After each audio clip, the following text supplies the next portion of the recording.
Kalau misalnya my friends rajin ngikutin Tiger Insights, kita bukan beberapa kali, sering banget membahas mengenai potensi pemangkasan di bulan Oktober ini ya, karena memang berdasarkan marketnya, berdasarkan probabilitasnya memang terbuka lebar dan hampir pasti dilakukan di bulan Oktober ini.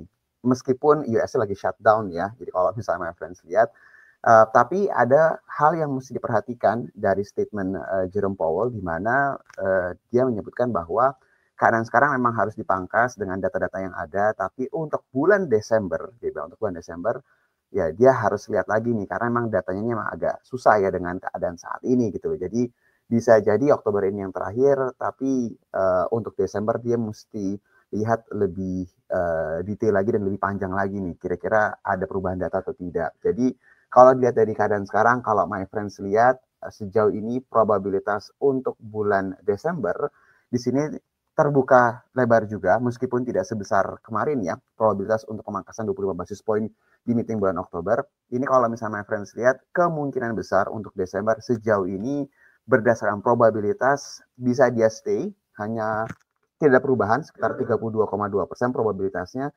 sedangkan untuk penurunan sebesar 25 basis point ini sekitar 67,8%. Jadi dengan keadaan ini sebenarnya ruangnya masih terbuka, tapi memang tetap ada probabilitas tidak ada lagi pemangkasan suku bunga di tahun ini. Baru nanti terbuka lebar lagi kemungkinan besar di tahun depan. Ya my friends, kalau my friends perhatiin ini.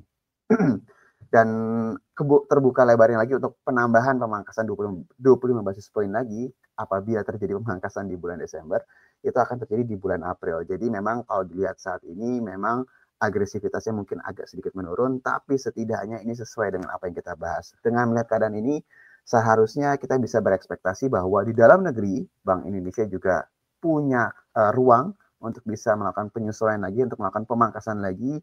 Dan seperti yang sudah kita bahas berkali-kali bahwa emiten-emiten yang sedang ekspansi agresif, emiten yang dalam skala hutangnya skala besar, dia bisa negosiasi sehingga interest rate bisa lebih turun lagi, interest cost bisa lebih turun lagi, dan emiten-emiten yang terkait dengan teknologi yang berhubungan dengan ekspansi yang agresif dan cash flow-nya membaik, ini seharusnya juga akan diuntungkan ya. Jadi kalau misalnya tanya apa aja emitennya udah sering kita bahas ya, seperti Arto gitu, itu harusnya akan diuntungkan dari keadaan ini.